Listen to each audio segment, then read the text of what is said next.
tudo do que deixar o Estado tomando conta dessas estatais. Porque a gente tem... Não faltam provas no Brasil que o nosso Estado não é capaz de administrar nada. Esse é o meu ponto. Como é que é a nossa segurança? Qual a função básica do Estado? Qual a função básica? Para que existe Estado?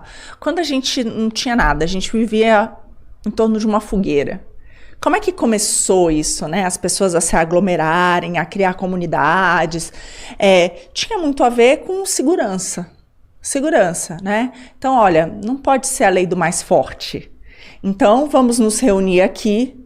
Então, a primeira função do Estado é a segurança. É você não permitir que a lei do mais forte vença.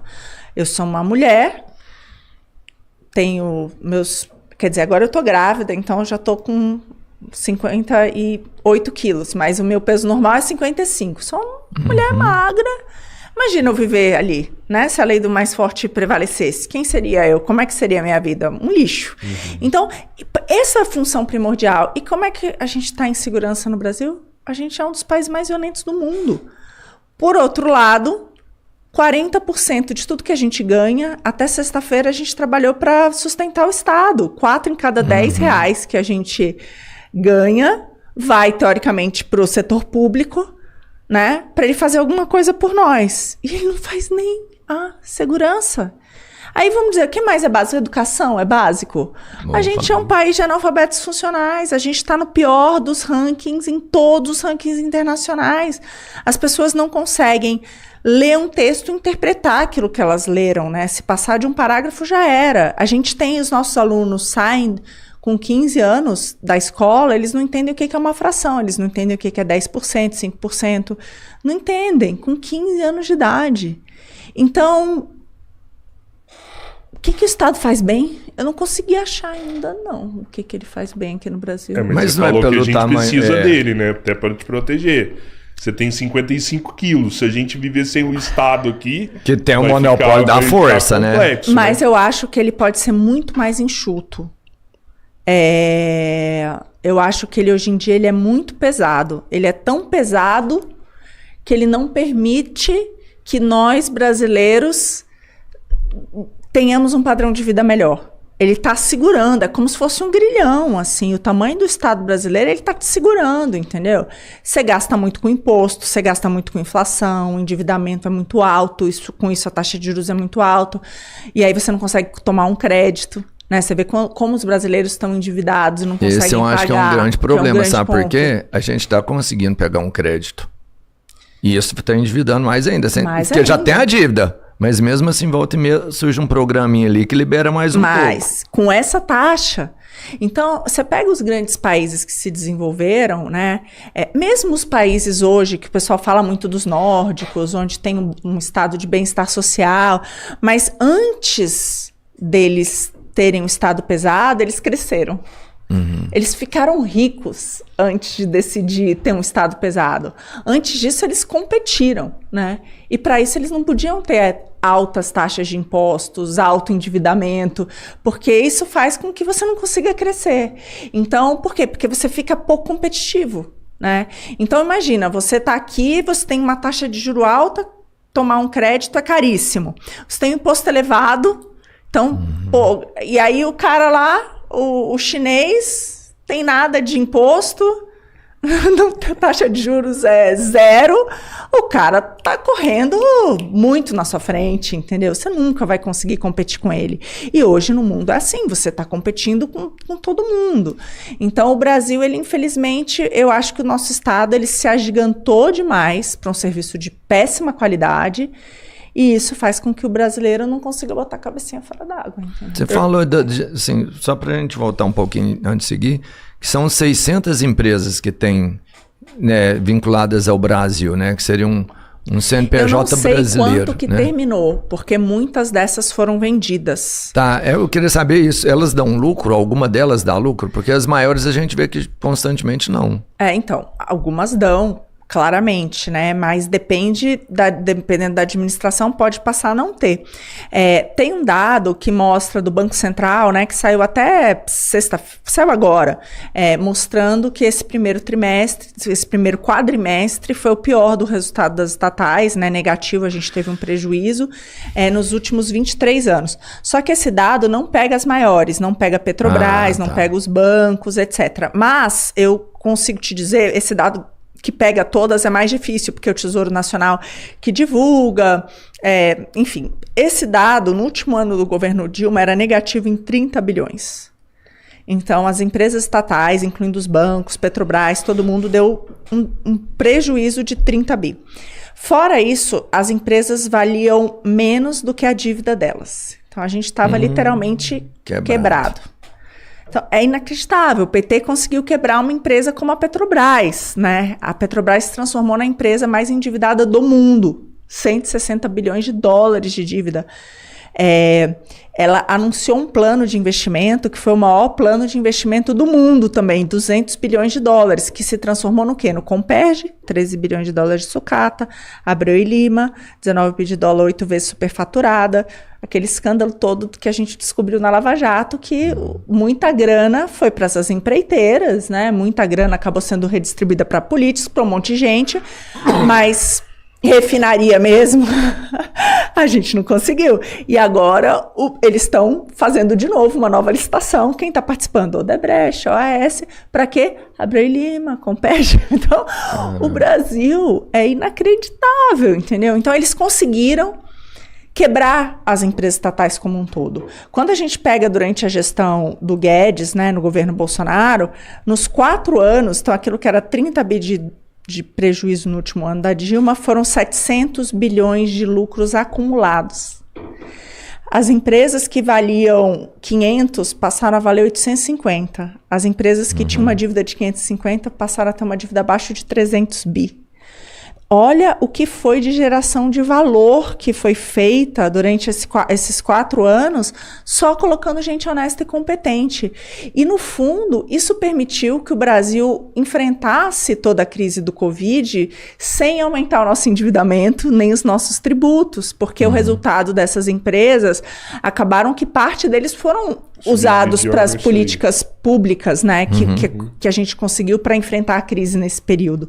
Então, e o que foi feito? Só boa gestão. Agora, eu acho que isso é sustentável? Não, porque agora voltou e está aí tudo de novo. Né? As empresas voltaram a dar prejuízo. Olha o que estão fazendo com Correios, gente. Correios é inacreditável, Correios não está pagando transportadora, agora saiu que não pode mais ter voo aéreo, a ANAC proibiu os voos aéreos dos Correios, porque não estão fazendo a segurança devida, manutenção, né, nesses voos. Por outro lado, teve aumento do salário de todos os diretores, Vale Peru lá, que foi 200 milhões de Vale Peru para funcionário, mais de R$ 2.000 para cada funcionário de Vale Peru, sabe, agora está anunciando corte do salário dos funcionários, não está pagando o fundo de pensão, né, dos funcionários, assim, patrocinando shows aí, não sei quantos milhões. Então, assim, as prioridades são... Hoje mesmo saiu, né, que eles vão contratar carro de luxo para a diretoria, né, valores absurdos. Então, é ridículo com a nossa cara. A entrega não chega, porque eles não estão pagando a transportadora.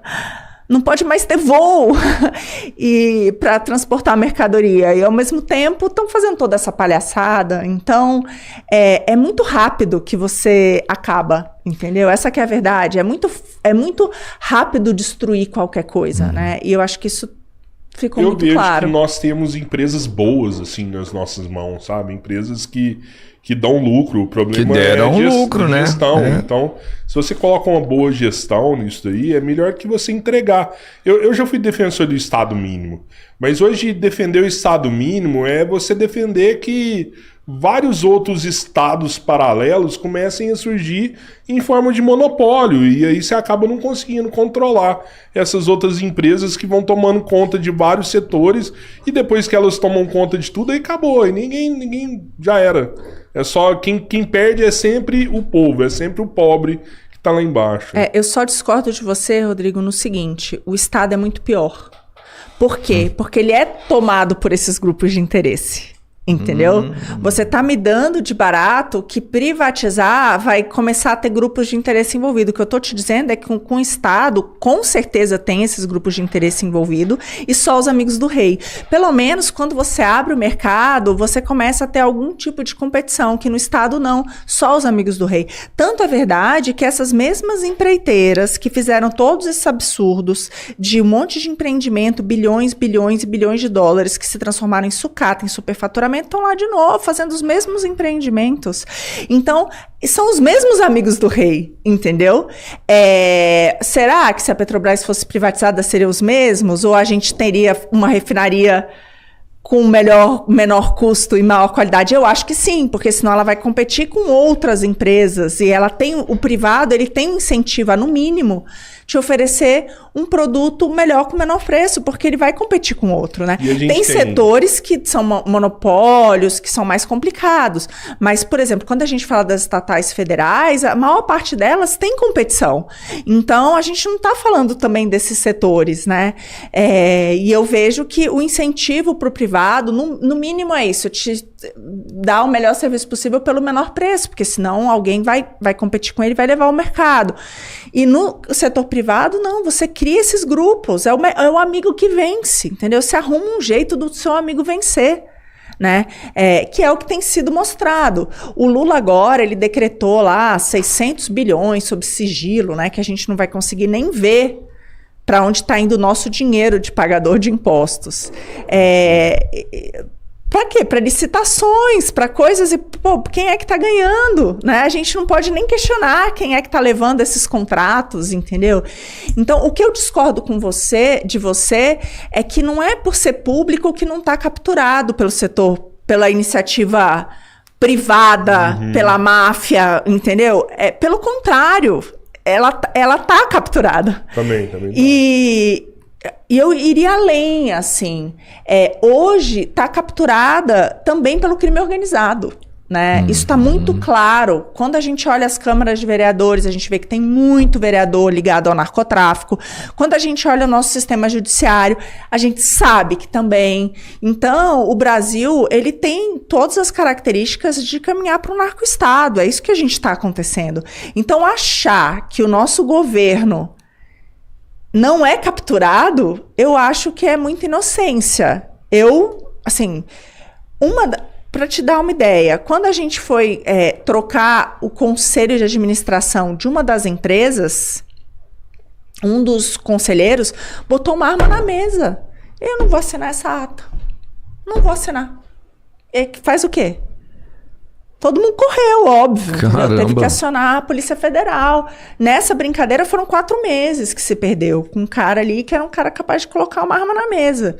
Então, assim, eu não tenho nenhuma ilusão de que qualquer coisa que venha do setor público seja nossa, dos brasileiros, entendeu? Tudo está capturado por alguém. Fato. Aí a questão é, né? Como? Assim, sabe? E é muito isso. Quanto maior o pernil, mais moscas, entendeu? Para mim, a estatal é muito isso. Ela é um pernil incrível pendurado ali na janela. Ela vai atrair todas as moscas possíveis. Só que sabe qual é o problema para mim? É que a dona Maria, o seu João, que estão lá na feira, que estão trabalhando, eles não têm acesso a Brasília, entendeu? Eles não têm acesso ao prefeito, eles não têm acesso ao governador, eles não têm acesso ao presidente, mas tem gente que tem, né? Então, eu não me iludo com isso, de que a gente sabe que o setor público ele é blindado, ainda mais no Brasil, com todos os escândalos que a gente vê o tempo inteiro. Então, mas o governo Guedes deu resultado, né? 700 bilhões aí, você falou aí. Mas assim, foi, de novo, eu não consigo, eu falo, esse poder que o Guedes teve, ninguém mais teve. Por exemplo, foi um conjunto da obra, né? Porque com a lei das estatais, bem ou mal, aprovada no governo Temer, ele deu esse espaço de que não aceita indicação política. Foi algo único na história do Brasil, que já foi revertido, né? Então, acho que primeiro esse ponto. E 2, porque de fato ele ganhou muito poder, porque ele tinha o poder não só do Ministério da Fazenda, como 6 outros ministérios, né? Planejamento, tudo essa parte de estatais. E ele indicava os nomes dessas estatais, que uma pertence ao Minério. Por exemplo, o que é o grande Ministério de Minas e Energia? O que é o budget do Ministério de Minas e Energia? Nada. O que está lá dentro? Petrobras. Então, Eletrobras antes estava, né? Então, essas são as grandes minas de ouro. Esse é o grande poder do Ministério, entendeu? É isso que todos os deputados ficam olhando, né? É ali que está o suco, entendeu? Então, a mesma coisa, o Ministério das Comunicações, o que está lá? Correios. Ah, mas dá prejuízo, não importa, porque movimenta... Gira, né? Tem ali uma receita, um gasto de 40 bilhões, entendeu? É tudo grande. Imagina o número de indicações, o número de pessoas, o número de contratos, entendeu? O número de fornecedores. Um banco público, ele é capaz de dar centenas de bilhões de crédito, ele escolhe para quem dá o crédito, aqui taxa. Entendeu? Sim. Então, chega uma mega empresa, vai pegar um banco de desenvolvimento, tipo o Banco do Nordeste. Vou dar um exemplo aqui. Alguém conhece o Banco do Nordeste? Financiado com o nosso imposto de renda também, dá crédito subsidiado pra caramba. O BNDES, graças à nova legislação, né, não pode mais, mas o Banco do Nordeste continua dando. Aí a gente abriu a carteira, 70% era para grande empresa. Entendeu? E aí a grande empresa lá pega um dinheiro que é financiado com o imposto da Dona Maria. Você entende? É certo isso? Aí eles vão dizer, não, mas é porque a gente aqui gera emprego. Mas por que você e não o outro? Entendeu? Sim. Então, e esse você é escolhido pelo governo.